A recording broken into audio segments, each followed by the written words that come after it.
Hello, and thanks for clicking on the video. There's this small thing called Pokemon, and everybody loves it, and I love it too, and I feel like I'm missing out because I haven't made anything Pokemon yet. So I'm going to be making a Pokemon battle arena. Oh, and look, here's one right now. I found this little fella online, and I thought this would be great. So I actually bought 4 Pokemon in total, but I'm only going to show Pikachu at first, and I'll show the rest in the second part of this project. In the harsh reality of the Pokemon universe, all the Pokemon are made to fight each other in battles. Well, I guess not all the Pokemon, but a lot of them are forced to battle each other. And one thing I've noticed about Pokemon is that there's always a fantastic arena for the Pokemon to battle in. And so to get started making my own battle arena, I grabbed a piece of wood and a big piece of XPS foam. It turns out a few bits of wood and this XPS foam are the only materials I'm going to be using to make this. And it's going to be quite a large arena, as you can see by this Pikachu for scale. Just a tiny little guy. But anyway, moving on to this piece of wood. Now, I happen to know someone who does a lot of woodworking, so I managed to grab this piece of wood from their scrap wood collection and get it cut to the right size, which for me was 240mm by 300mm. Honestly, I had no idea if that was like the best size to do for an arena. I just picked those numbers off the top of my head, and they seem to work out. So one of the first things I started to do was began marking a bunch of points all over my board. I wanted the midpoints and a few bits around the edges so that I could tell where I was going to start putting some of the things that I planned to make. I would genuinely recommend doing as much planning for a build like this as possible, because obviously if you start making it and get it all wrong, you're going to end up wasting resources and therefore money if you get it wrong. So take care and make sure you plan builds like this. Measuring things out definitely isn't the most exciting phase, but it does help reduce the amount of mistakes that you might make. I grabbed one of those old compasses, you know, the ones that you used to use at school where you have a little pencil in it, and I managed to draw a little circle. If you didn't know, in the Pokemon world, quite often the arenas that you see in the games and stuff, they have a big Pokeball symbol in the middle. So I plan to do that as well. Then I did some more marking out, but this time on the XPS foam, getting ready to cut my first bits. I wanted to get 2 chunky rectangles that were about 30mm by 40mm in width and depth. And I made sure to use a ruler to get nice straight lines, though I probably should have used a set square to get proper 90-degree angles. Then I grabbed a hobby knife and I began to cut these shapes out, and I found out at this point that it was actually really hard to cut this phone with this knife. So a tip that I can share with you, something that I learned from doing this project, is that it's actually way easier to cut this XPS foam with a saw than it is to cut it with a knife, especially when you've got chunky pieces like this. The knife was definitely handy for certain things, but to cut through large chunks, a hand saw is much easier. I had this small Tamiya saw that I used later on. I will show it later on in the video. But for now, I'm taking my 2 rectangular cuboidy shapes and I'm starting to mark some other bits in it, and I cut out this kind of indent. I wanted these to look like podiums, so to give them a bit of shape, I wanted them to have an overhang. These wonderful podiums are going to be the places where the Pokemon trainers stand. Yes, that's right, I also have Pokemon trainers that I'm going to be including in this diorama. And I wanted to show on screen just a quick idea of how these would work. And it's very straightforward, they're just going to go at either end of the board. Next up, I took one of my big chunks and I cut it into a load of small, jaggedy, triangular chunks. My goal for this board is to make an icy board, so these are all going to turn into ice boulders. And the way that I'm going to turn these weird triangular chunks into ice boulders is by carving away different faces.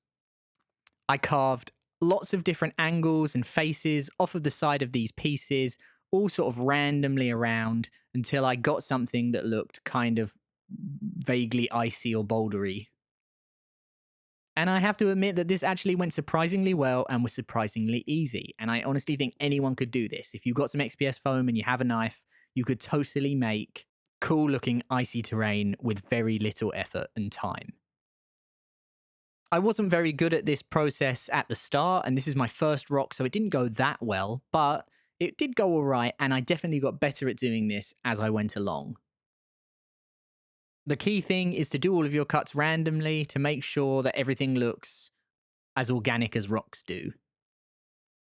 My goal was to make sure there were lots of different cuts and angles involved so that nothing looked too cuboidal or had too many sharp, pointy, right-angled edges.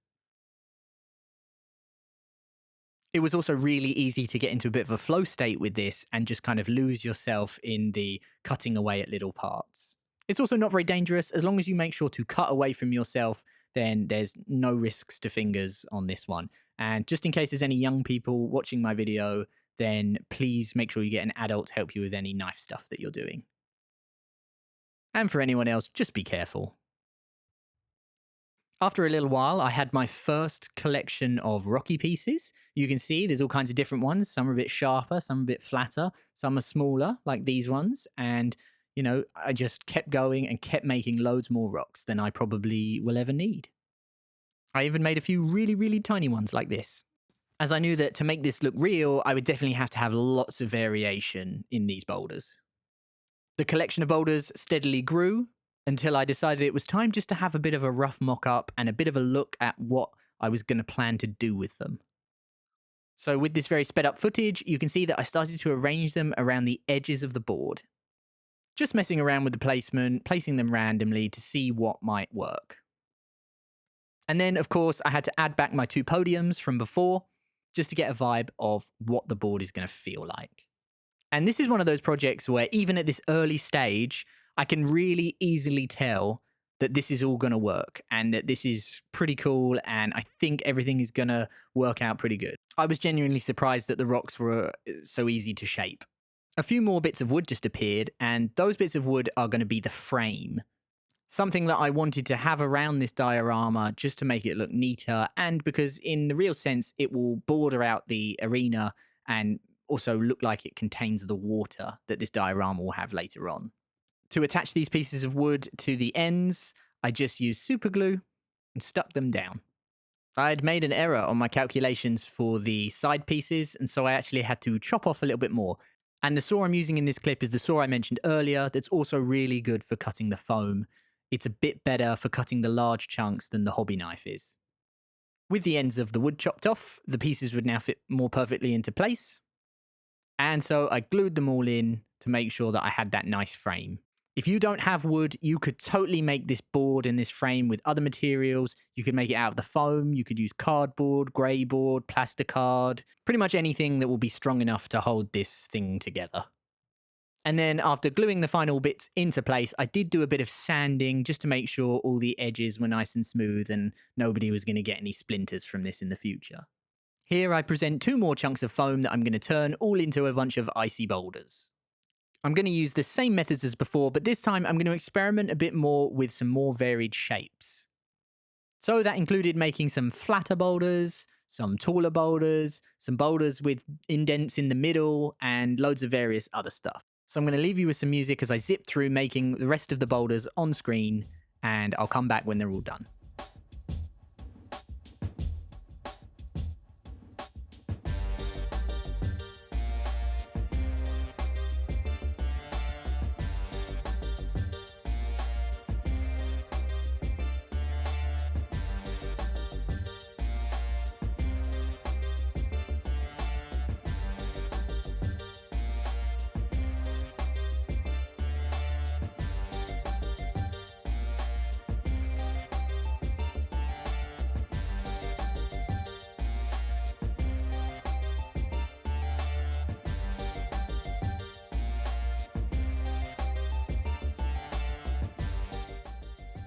After a good few hours of carving away, I had a nice large collection of rocks now that I could work with for the diorama.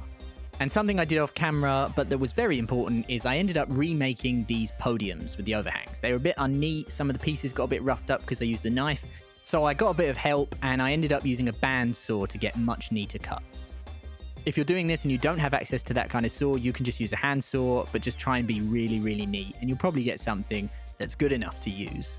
If you've already worked with foam a lot before, then there are like hot wire cutters that you might have or that you can buy that, you know, vary in different levels of how much they cost, but they make working with foam like this much easier. But because I haven't worked with much foam in the past, I don't have any of those yet. So I cheated and asked for help. Also, because I had access to the bandsaw, I got a much thinner strip of XPF cut for me that I'm going to stick in the middle of the diorama like this. To ensure that I could keep that Pokeball pattern in the middle, I marked the center of this with a nice circle using that compass from before. When that was done, it was time to begin carving this piece, much like I carved all the rest of the boulders. And I'm going to speed up the footage and zip through that, but essentially just ended up cutting off at loads of random angles, trying to make everything look as organic as possible.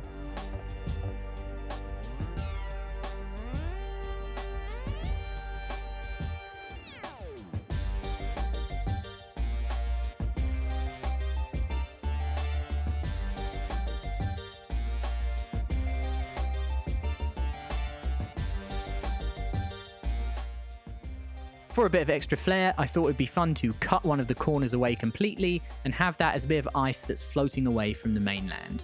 I had hoped that this would just stop things from looking too symmetrical. And then it was back to carving with the hobby knife and making sure that I did this at a reduced angle to get really nice soft sloping curves.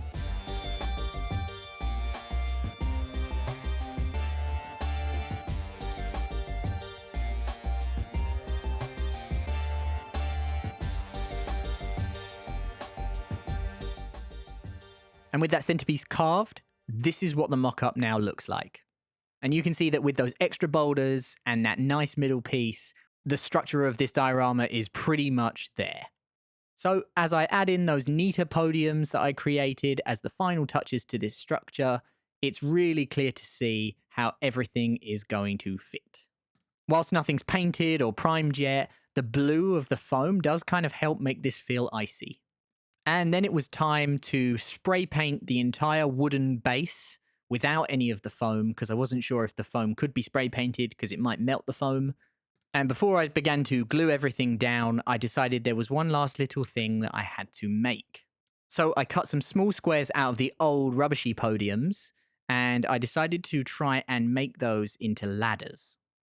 The plan was to attach these ladders to the back of the podiums so that there was a somewhat realistic way for people to actually climb on top of these podiums.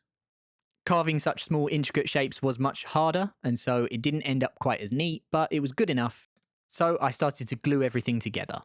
I read online that super glue's not very good to use with foam, so I decided to go with my white basing glue, which I think is PVA, and I used that to stick all of my foam pieces down onto the wood. I wanted to make sure things would start sticking, and PVA is not the strongest glue, so decided to use a lot of glue, and for any excess that was flowing around the edges, I just used a little toothpick to scrape any of the excess so that it didn't have quite as much build-up. One of the other great things about using PVA is that it dries clear, so even though it looks white and globby now, it will just look shiny when it dries. And I'll be able to fix that easily by painting over it, or you could even cover it with a matte varnish if you weren't going to paint over it.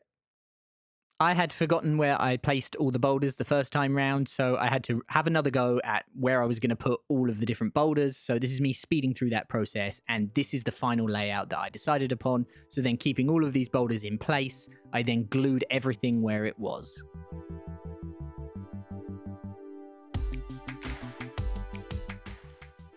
And that took me quite a while, but when it was finished, I had something that looked like this. One tiny thing that I wanted to do on one of the podiums was just to fill one of the gaps using a bit of plastic putty. So I just ran that along and then used a flat tool to try and scrape that into the dent.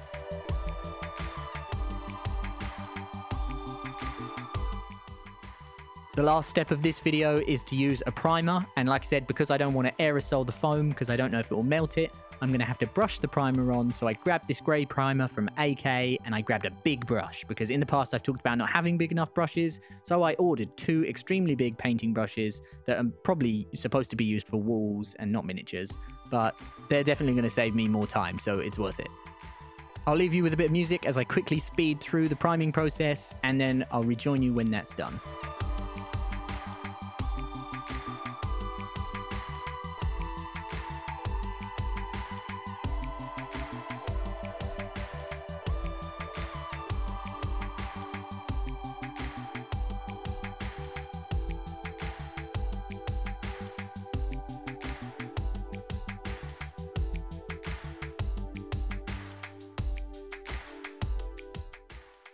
With everything primed, this is the structure of the diorama all ready to go, and this will be the end of part 1 because from here it's all about painting and doing finishing details, and that's all going to be for part 2. So make sure you subscribe if you're interested in seeing part 2 next week. I said it before, but I was genuinely shocked how well these boulders turned out. I couldn't believe that carving them so easily ended up with such a good result. Unfortunately, these shots do make the board look really messy, and it was really hard to not get a mess while I was doing all the primer, but I will fix all of that in the next part when we paint over everything. I also wanted to briefly show some snow effects because I'm going to be using lots of those in the next video. This whole thing's going to be snowy and icy, lots of blues and whites when we paint it. I also can't wait to show you the Pokemon that I've chosen and the way that I'm going to paint those as well. Hopefully you've enjoyed the video, and I hope that you'll join me for the next part next week to see this diorama finished.